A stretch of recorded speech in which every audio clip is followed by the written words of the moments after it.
Next trip पे मैं self drive car hire करूं या फिर एक लोकल टैक्सी हायर करूं?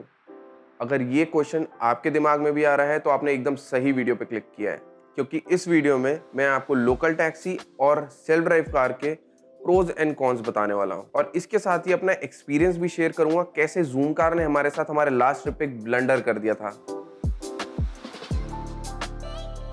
तो शुरू करते हैं सबसे पहले पॉइंट से, प्राइस। अब ऑब्वियसली अगर आप एक टैक्सी हायर करेंगे तो वो एक ड्राइवर के साथ में आएगी और ड्राइवर अपना पैसा भी लेगा आपसे, तो ऑब्वियसली इस केस में सेल्फ ड्राइव एनी डे जीत जाती है। सो अराउंड सेल्फ ड्राइव का जो चार्जेस हैं वो around 500 rupees to 600 rupees start हो जाते हैं पर डे के हिसाब से, और इसके ऊपर आपको बस अपना पेट्रोल या diesel whatever the fuel car requires वो आपको डलवाना है and you are ready to go. But अगर आप लोकल टैक्सी हायर करते हैं तो आपको उसमें काफ़ी ज़्यादा पड़ता है। मेरे ख्याल से 1 किलोमीटर अराउंड 10 से 15 रुपए तक का पड़ता है एक लोकल टैक्सी से, but that varies from location to location, state to state, so वो कोई फिक्स चीज़ नहीं है। बट ऑब्वियसली आपको एक लोकल टैक्सी हमेशा किसी भी जगह पे एक्सपेंसिव पड़ेगी compare to a self drive car, क्योंकि अगर आप ड्राइवर को अपने साथ रात को भी रखते हैं, अगर ड्राइवर आपकी लोकेशन पे ही रुकेगा तो आपको नाइट चार्जेस भी देने पड़ते हैं, ड्राइवर के रहने के, खाने के, सब कुछ देना पड़ता है, तो जो कॉस्ट है वो एड अप हो जाती है इसमें।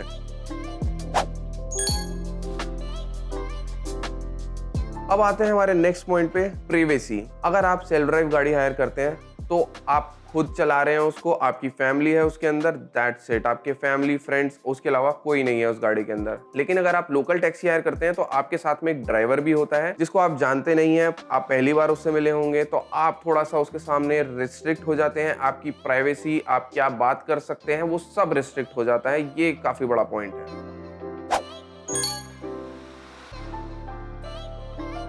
तो अगर आपको गाड़ी चलानी पसंद है तो सेल्फ ड्राइव का सबसे बड़ा फायदा है आपको खुद चलाने को मिलता है। अगर आप पहाड़ों में या वादियों में गाड़ी चला रहे हैं तो उसका भी एक अलग ही मजा है। मैं भी उसको बहुत ज्यादा एंजॉय करता हूं, तो इसलिए मेरे को भी सेल्फ ड्राइव में मजा आता है। तो एक सेल्फ ड्राइव के अंदर जो मजा है कि गाड़ी चलाने में एंजॉयमेंट होता है और बहुत मजा आ रहा है, सस्ता भी पड़ रहा है, सब कुछ हो रहा है। लेकिन एक चीज जो ऐड हो रही है ना, वो ये होती है कि एक्स्ट्रा एफर्ट जो ड्राइविंग का आपका लग रहा है, क्योंकि आप जब जा रहे हैं कहीं घूमने तो आप घूमेंगे और आप थकेंगे, और उसके साथ साथ आपको गाड़ी भी चलानी होगी। तो जब आप सुबह निकलते हैं ना तो सुबह बड़ा मजा आता है कि यार गाड़ी चलाने में आप फुल ऑन एनर्जी होते हैं, गाड़ी भी चलाते हैं, घूमते भी हैं। लेकिन जैसे दिन का एंड आता है ना, तो दिन के एंड तक आते आते ना तो आपको लगता है यार कोई गाड़ी अब चला ले और हम एक सीट पकड़ ले कोने पे और सो जाए चुपचाप। एक वो थोड़ा सा एक पॉइंट रहता है। आपकी लोकल टैक्सी में एक बड़ा बेनिफिट रहता है कि जब आप सब कुछ घूम लेते हैं और वापस डेस्टिनेशन से अपने होटल आ रहे होते हैं ना, तो आप मस्त सोते हुए आते हो। लेकिन सेल्फ ड्राइव में आपको एटलीस्ट एक बंदे को तो जागना ही पड़ेगा जो चला रहा होगा, और बाकी भी यही चाहेंगे कि जागे रहें ताकि वो जो चला रहा है वो ना सो जाए।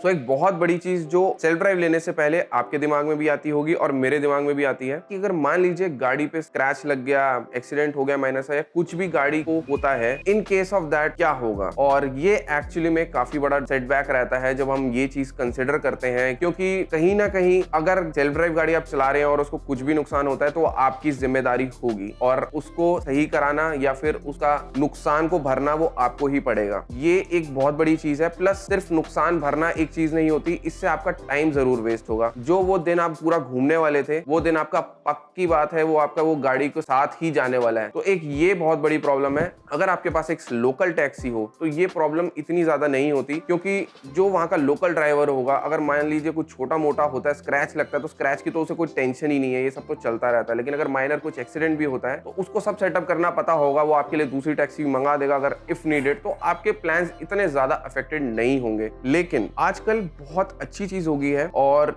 ये ना कंपनीज जो आजकल रेंट आउट कर रही हैं गाड़ियां, इनको ऑलरेडी ये पता है कि ये जो एक टेंशन है ना ये कंज्यूमर के दिमाग में है, और इस वजह से कहीं ना कहीं हर बार अगर कोई बंदा सेल्फ ड्राइव लेने जा रहा है तो वो ये पॉइंट जरूर कंसिडर करता है। तो सेल्फ ड्राइव कार ने ना इस चीज को फिक्स करने के लिए बहुत अच्छा काम करा है। मैंने अपने लास्ट ट्रिप पे जूम कार बुक कर रखी थी, और सबसे अच्छी चीज उसमें ये थी कि मैंने उसके अंदर around 500 rupees for 5 days extra दिए होंगे। उसके अंदर उन्होंने मुझे एक्सटेंडेड इंश्योरेंस दे दी थी, जिसमें अगर गाड़ी पे कुछ भी नुकसान होता है, कुछ भी मेजर नुकसान जैसा मर्जी, मुझे बस 300 रुपीज ही देने होंगे।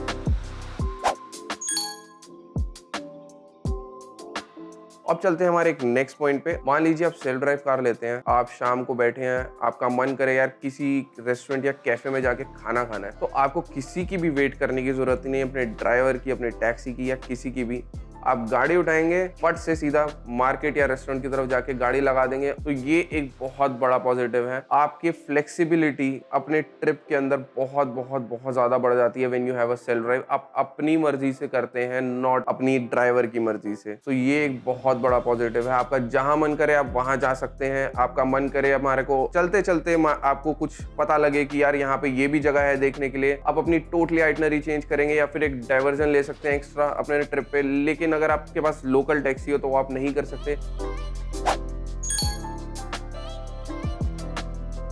तो अब चलते हैं हमारे नेक्स्ट पॉइंट पे। अब होता क्या है, काफी जगहों पे स्पॉट्स पे आप तभी पहुंच सकते हैं जब आप लोकल बंदे से पूछ के जाएं। गूगल मैप्स कुछ जगह जाके ना फेल हो जाता है, वहां आप नहीं पहुंच सकते उस जगह के बारे में लोकली। जो एक लोकल आदमी को पता होगा ना, वो आप गूगल मैप से कोई भी चीज जगह आपको नहीं बता सकती है। तो ये एक बहुत बड़ा पॉजिटिव है। अगर आपके पास एक लोकल बंदा होगा विद अ टैक्सी, उसको ऑलरेडी वहां के रास्ते सब कुछ पता होगा। अब मैं आपको एग्जाम्पल देता हूँ। हम अपने लास्ट ट्रिप पे गए हुए थे मेघालय में, तो शिलोंग के अंदर ना काफी ज्यादा भीड़ भाड़ वाली जगह है, काफी डेवलप जगह है। तो वहां पे क्या है, और सड़कें बहुत ज्यादा चौड़ी नहीं है शिलोंग के अंदर वाली। तो उन लोगों ने क्या कर रखा है, वहां पे ट्रैफिक मैनेजमेंट के लिए कुछ रोड्स वन वे बना रखे हैं। गूगल मैप ये वन वेज नहीं रीड कर पाता, तो आपको ये रॉन्ग वे पे ले जाता है गूगल मैप। हमारे साथ भी ऐसा हुआ था, लेकिन लोगों ने हमारे को बताया, हमने लोकल से पूछा, तब हमको जाके पता लगा और फिर हम उसके बाद काफी केयरफुल हो गए। लेकिन अगर आपके पास में लोकल टैक्सी होती है तो इस चीज की आपको कोई टेंशन ही नहीं होती है। उसके साथ ही लोकल जो टैक्सी ड्राइवर होता है ना, वो वहां का लोकल है। अगर आपको उस जगह के कल्चर के बारे में जानना है, उन लोगों के बारे में जानना है, वो क्या खाते हैं, वो क्या करते हैं, वो कैसे अपनी लाइफ जीते हैं, अगर आपको ये सब में इंटरेस्ट है ना, तो एक जो लोकल टैक्सी वाला है ना, ये आपको बहुत अच्छे से वहां पे घुमा के या फिर अपने खुद बता के बहुत अच्छा आपको वाकिफ करा सकता है उस जगह के बारे में। कुछ जगह आप ऐसी जगह जाएंगे जहां पे जो आप अपनी नेटिव लैंग्वेज है, मे बी हिंदी, इंग्लिश, या उसके अलावा अगर आप कुछ बोलते हैं, तो मे बी वहां पे जो लोकल लोग हैं उनको वो लैंग्वेज नहीं आती है। उस केस में आपका ड्राइवर अगर लोकल होगा और उसको हिंदी, इंग्लिश या आपको जो लैंग्वेज आती है वो उसको भी आती है, तो he can act as a translator for you.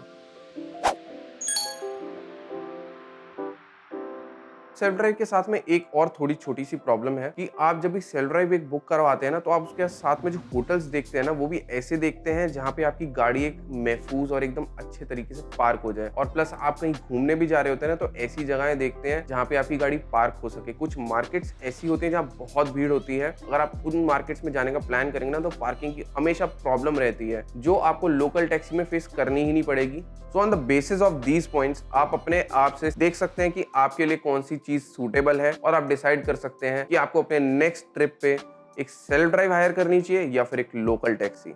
अब चलते हैं मेरे एक्सपीरियंस पे। जो मेरा लास्ट ट्रिप था मेघालय का, उस पे मैंने ज़ूम कार हायर करी हुई थी। तो मेघालय के लिए हम गए थे गुवाहाटी एयरपोर्ट, और सबसे अच्छी चीज क्या थी, जो हमने ज़ूम कार अपनी बुक करी हुई थी वो एयरपोर्ट ड्रॉप फैसिलिटी पे डाल रखी थी, और हमारे को एयरपोर्ट के बाहर ही वो गाड़ी खड़ी हुई थी। मान लीजिए हमने एयरपोर्ट एग्जिट करा, उसके सामने ही पार्किंग थी गुवाहाटी एयरपोर्ट के, और चाहे 2 मिनट की वॉकिंग पे ही हमारे को गाड़ी मिल गई थी। आपको किसी बंदे की भी जरूरत नहीं है, आपको बस छोटा सा प्रोसेस 5 मिनट का फॉलो करना होता है। गाड़ी की फोटोज डालनी है, कितना पेट्रोल है उसकी फोटो डालनी है, सब कुछ डाल देना है, और उसके बाद में सीधा अनलॉक का बटन दबाना है और गाड़ी आपकी खुल जाती है, and you are ready to गो।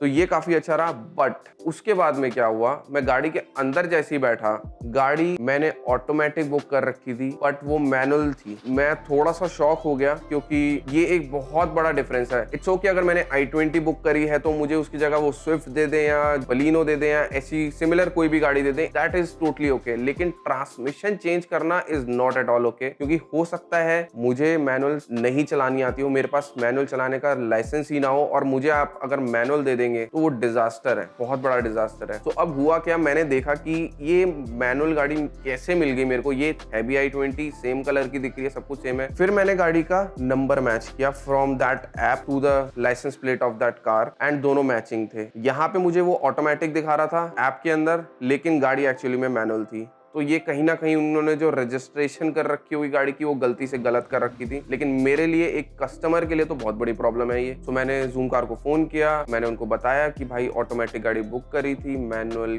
क्यों है ये। उनका सीधा ये रिस्पॉन्स है, सर ये तो मैनुअल ही गाड़ी थी और मैं आपकी बुकिंग देख पा रहा हूँ, इसमें तो मैनुअल ही थी। मैंने कहा भाई मेरे ऐप पे अभी भी ये ऑटोमेटिक शो कर रहा है, आप दिखा रहे हो कि you have this car and you are on the trip and ये ऑटोमेटिक अभी भी लिखा हुआ है वहाँ पे। कह रहे सर ऐसे कैसे, आप मुझे स्क्रीनशॉट भेजिए। अब मैंने उनको स्क्रीनशॉट अटैच करके भेजे, ये सब करके भेजा। लेकिन यार एक बहुत डिसअपॉइंटिंग उनका ना रिस्पॉन्स था। उन्होंने उस चीज को फिक्स करने में और एड्रेस करने में ना 4-5 दिन लगा दिए, और 4-5 दिन बाद उन्होंने जो मुझे रेजोल्यूशन था ना वो बड़ा घटिया रेजोल्यूशन था। उन्होंने मुझे 500 रुपीज एज जूम कार के पॉइंट्स वापस कर दिए। मैंने कहा यार मैं जूम कार के पॉइंट्स का क्या करूंगा, ये मुझे आप एक्सपायरी के साथ दोगे या दोबारा से, I am liable to book from Zoom car only. मैंने कहा एटलीस्ट अगर आप 500 ही रिफंड कर रहे हो, जो कि बनता तो बिल्कुल भी नहीं है, क्योंकि अगर i20 या मैनुअल देखेंगे और ऑटोमेटिक को कंपेयर करेंगे तो कम से कम 1000-2000 का फर्क आता है। लेकिन उन्होंने मुझे बोला कि सिर्फ आपको हम 500 रुपए ही वापस देंगे, और वो भी आपके जूम कार के वॉलेट के अंदर। बट ये जो सपोर्ट था ना, बाकी सब सर्विस बहुत अच्छी थी। गाड़ी हमारे को एकदम क्लीन स्टेट में बहुत अच्छी तरीके से मिली थी, एकदम साफ, बहुत अच्छी हाइजीनिक कार थी, एकदम सब कुछ बहुत अच्छा था। लेकिन जो सर्विस और ये कराना इन्होंने कि हमारे को ऑटोमेटिक बोल के मैनुअल दिया, चलो गलती हो जाती है इंसान से, लेकिन उस गलती को फिक्स भी कर लेना चाहिए जल्दी से। वो गलती ना फिक्स नहीं हो पा रही, तो वो थोड़ा मुझे सपोर्ट का लैक लगा कि मान लीजिए अगर आप कुछ और भी आपको प्रॉब्लम होगी ना, तो सपोर्ट का लैक जरूर होगा यहाँ। और अगर आपको ये वीडियो पसंद आई हो